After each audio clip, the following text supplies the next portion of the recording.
Isn't it important to ask ourselves that on what basis, that on what principles, on what criteria we are living our lives? Our life is moving forward, it is gaining momentum in forward direction, at least that's what we think. But what is it that is propelling it in that direction? Isn't that necessary to inquire?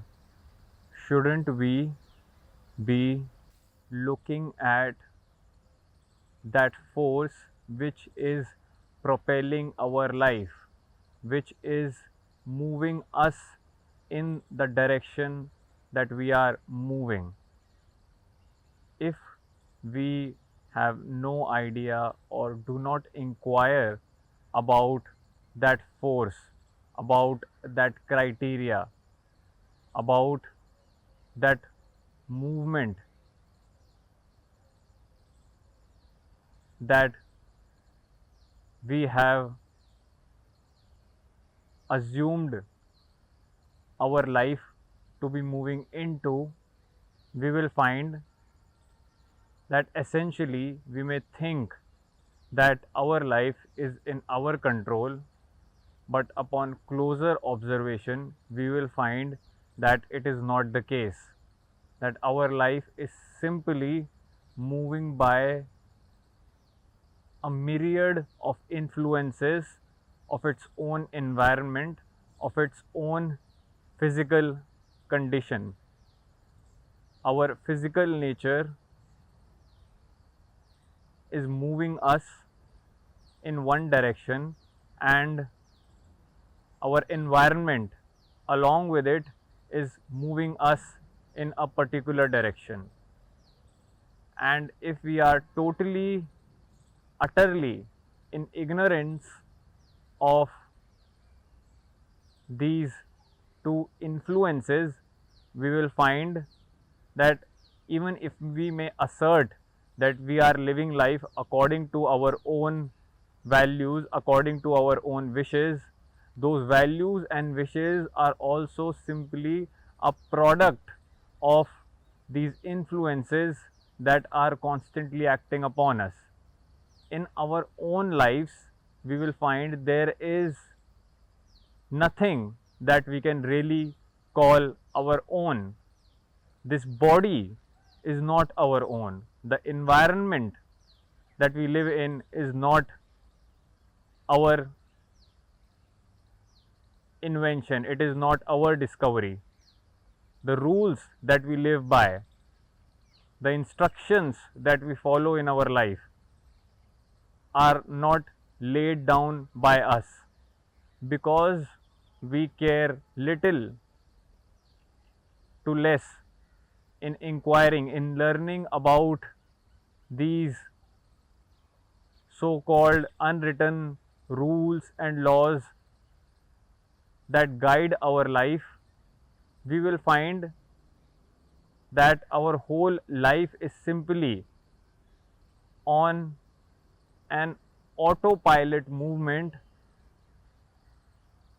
and about which we have no clue, we have no insight into that movement, that criteria, that force that is propelling our life in a certain direction. And because that is the case, we will find that we are simply at the mercy of outward circumstances. It is these outward situations, circumstances, climate, conditions that dictate our life, that decide where our life will move. And whatever we perceive as a favorable direction, and that perception also is again heavily conditioned or comes directly from the environment itself. And according to that perception, if we choose a certain direction where we want to take our life, that perception being itself conditioned by its own environment, will only take us further, deeper into this autopilot, guarded by the outward circumstances movement of life.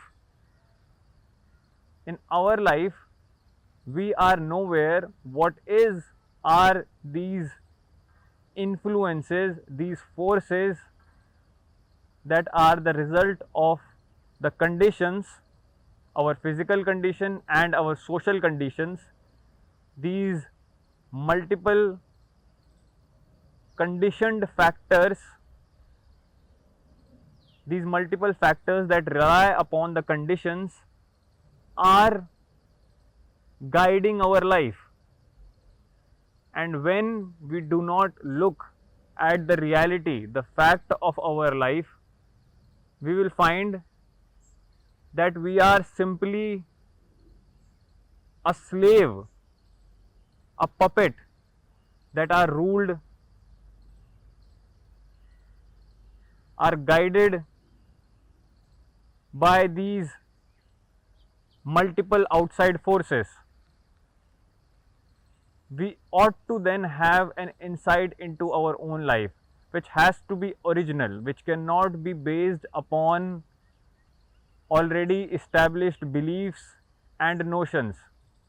One has to completely wipe the slate off and begin anew, afresh. Look at each of our habit, look at each of our traditions, look at the way we even talk, look at the way we think, in what categories, in what patterns.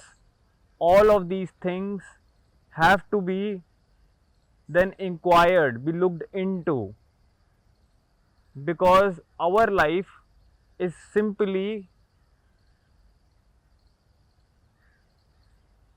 a projection or an extension of these already established patterns, these certain ways of doing things, these certain ways of living a life. Our life would simply be an extension of one of these already established ways, and there would be nothing authentic about the life that we would be living.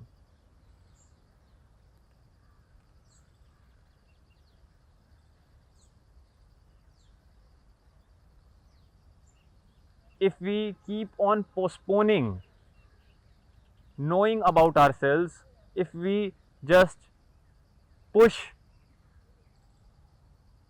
the understanding of our own life, what we are really pushing away is life itself. What we are really postponing is the truth of life. What we are really living in are our own beliefs, our practices, laws, habits, rules, patterns upon which our life is based. There is no truth in our existence. There is no originality in our living. Our whole life is simply a byproduct of these programmed mechanical structures which hold our life. It is this program, this mechanical structure that we have to get to and see. We have to understand its reality. And it is not that complex that it may, it is not that complex that we may think it is, because at the end of the day this whole conditioning, these rules, these traditions are simply patterns, are simply structures that are deterministic in nature. There is nothing new happening here. There is nothing unknown happening here. If we are to look closely at this programmed mechanical structure, we will find that how it simply runs on a pattern, that how it is simply a code that we have to understand the reality of, and we are that code. That code is not different from us, because we identify so closely with that code. We become that code, we become that pattern, that structure according to which we live. And so one has to go underneath it, one has to unearth its reality, see how predictable, see how deterministic it is in its nature. There is no authenticity to this programmed machinery. And if we do not come close to ourselves, if we do not find the reality of who we are, and if we are completely ignorant about ourselves, we will find that we simply become a tool at the hand of this programmed structure, and then in fact help it reinforce in our own environment. We would moment after moment, year after year, find ourselves simply reinforcing these patterns, this mechanical structure that we abide by.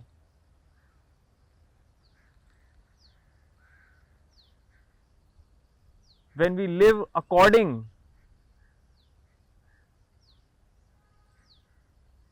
to certain ideologies, to certain beliefs, to certain traditions,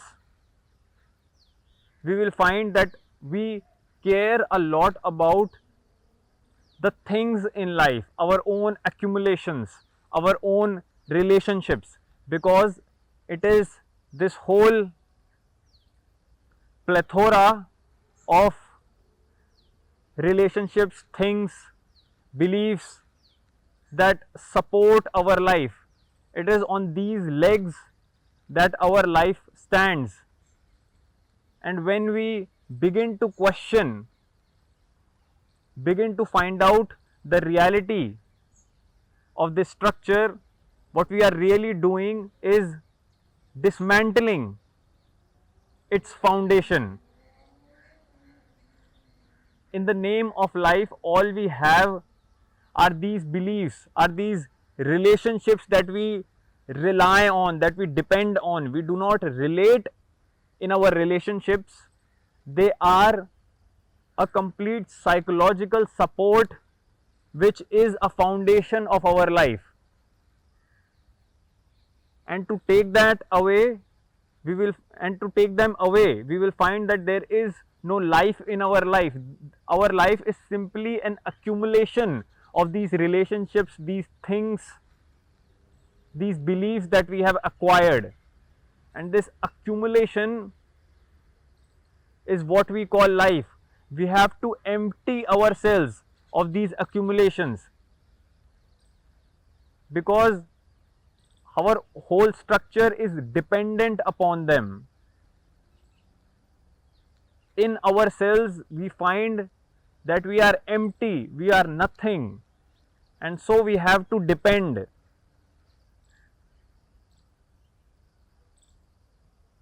on ideologies, on beliefs, on relationships, on the accumulations that we have gathered in life.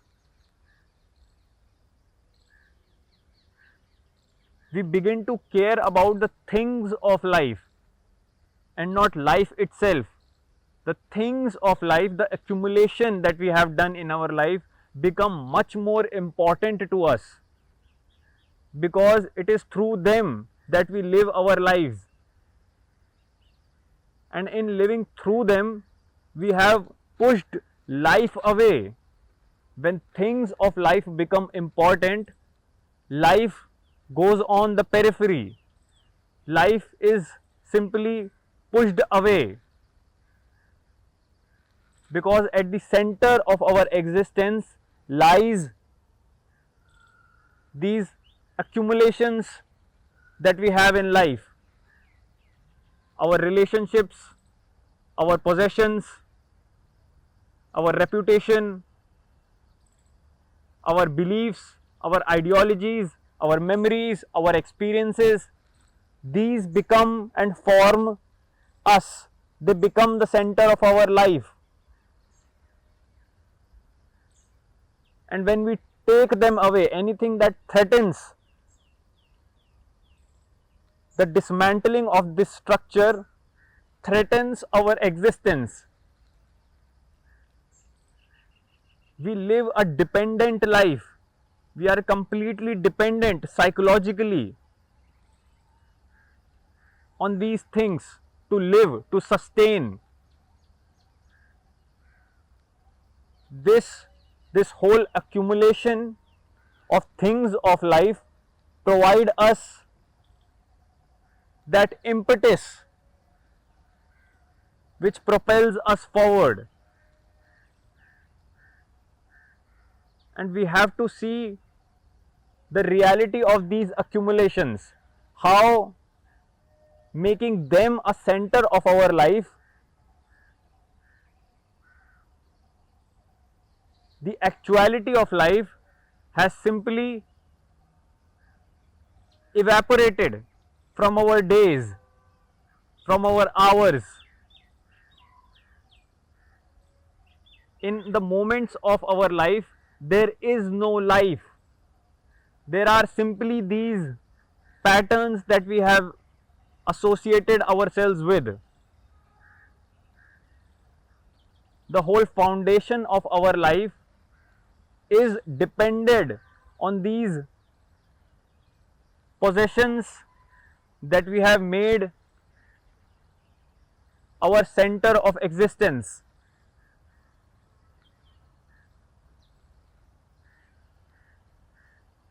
We have to come close and see, comprehend for ourselves the reality of the life that we live. Not doing so is only makes things worse.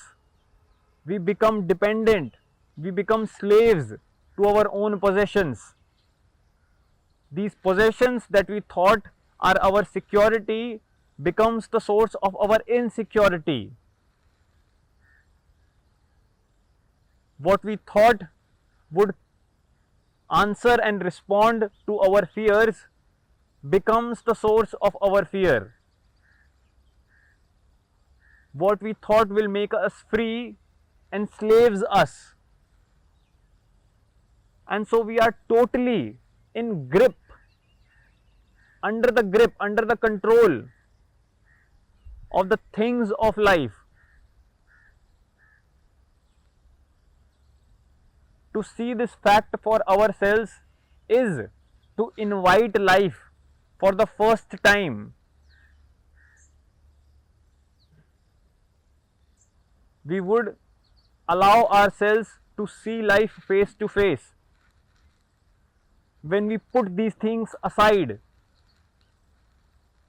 when we dismantle these supports that we have grown so accustomed to, that we have associated ourselves with. Identification with the things of life distorts life.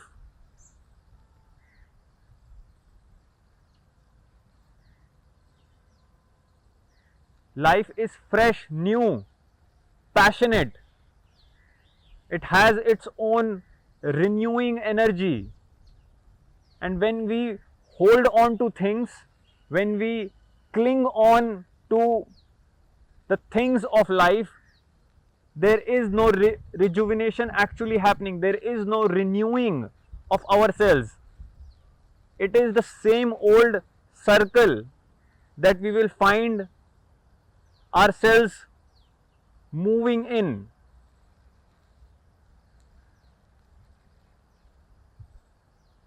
That same pattern of accumulation and security through accumulation, and then insecurity of losing what one has accumulated, is a cycle that we are cursing ourselves to be in. There is no newness in this. There is no refreshing quality in this movement.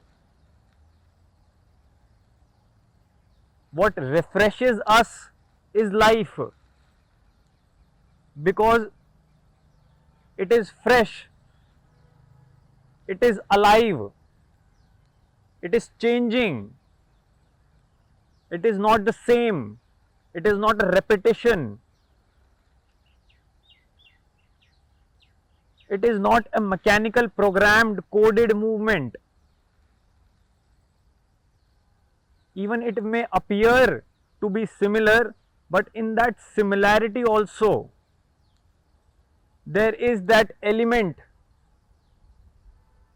of vitality, of change. And it is that vitality, that freshness that life is actually about. Life is not holding on to things, clinging on to them, finding support in our relationships, in the things that we acquire, in leaning on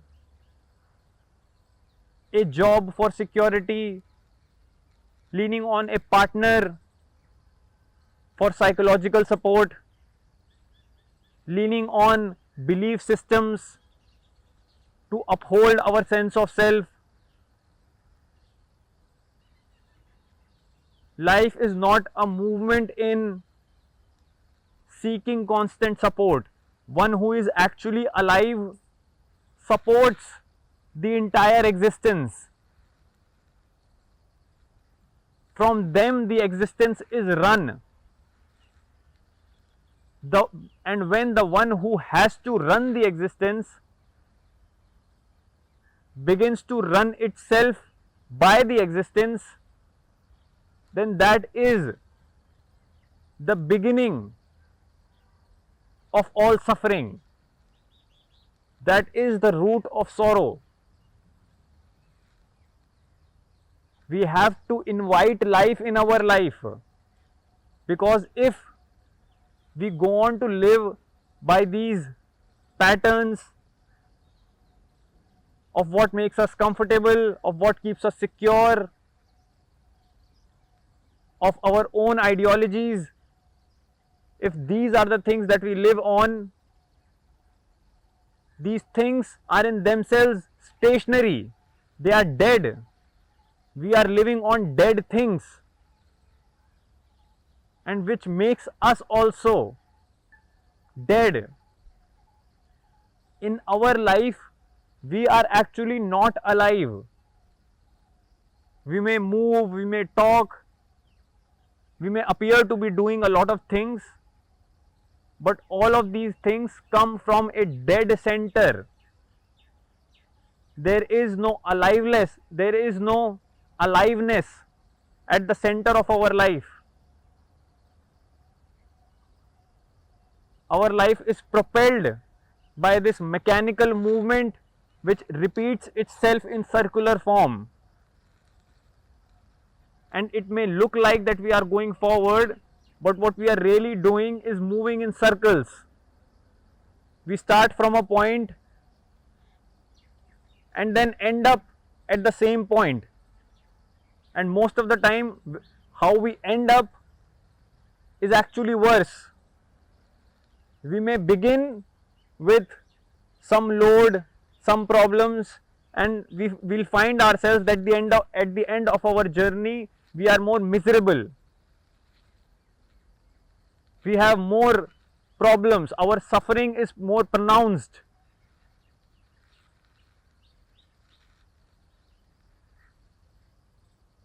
The days of our life require attention, they require examination, they require looking, watching, listening. And when we are not listening, when we are not with our open eyes watching, with no filters of beliefs, greed, or getting something in return, or with a sense of purpose, when these filters are not there, we begin to watch clearly. We begin to watch without any purpose, without any malice, without any direction or predetermined result. And that is when we really look, where all our biases, all our prejudices are kept aside, and we look completely with our eye. And that looking is not simply visual, it is holistic, it is complete. It is this observation, this unadulterated observation, which really allows us to come face to face with what is, with what is really going on, with the fact. If we are seeking comfort, if we are seeking any solace through this observation, we are polluting this observation.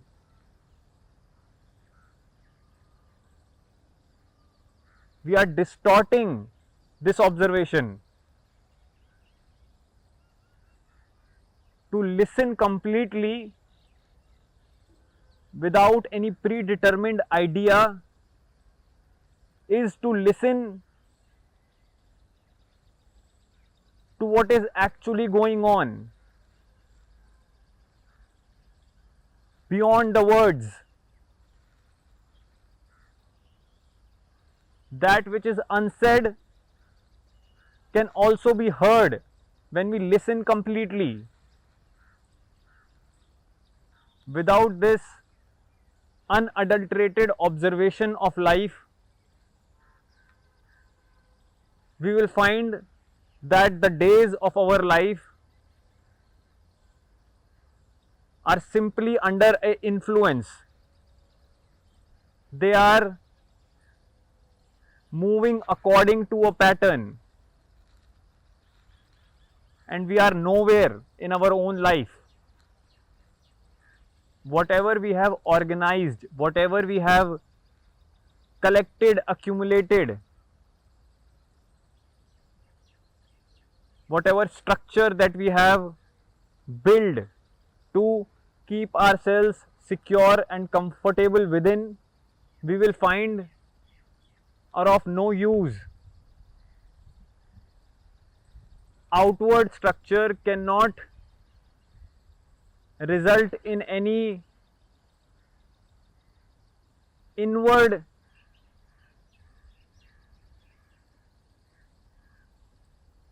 simplification of our life.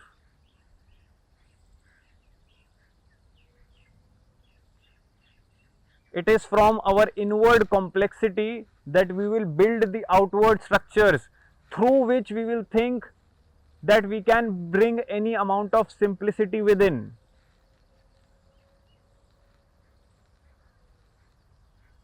This whole movement is false. We have to begin inwardly with inward simplicity, and then create a world which would facilitate that simplicity to move inward. We can do all it takes outwardly. We can have things, we can arrange systems, we can build structures that we may think would allow us to live, would allow us to live completely. But that cannot happen until we are ignorant of what lies within. Inward ignorance is sure to create outward suffering.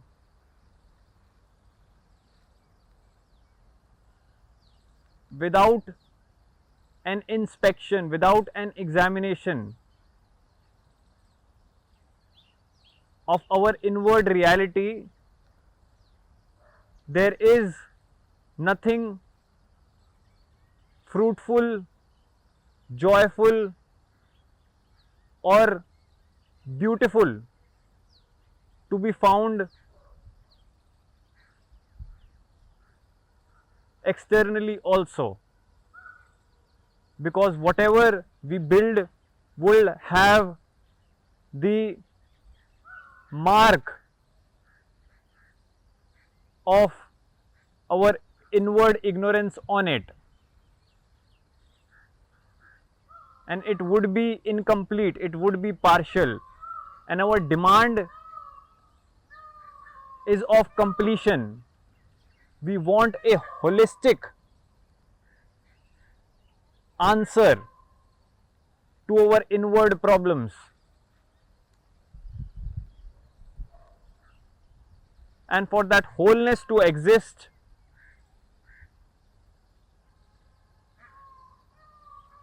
one has to begin with themselves.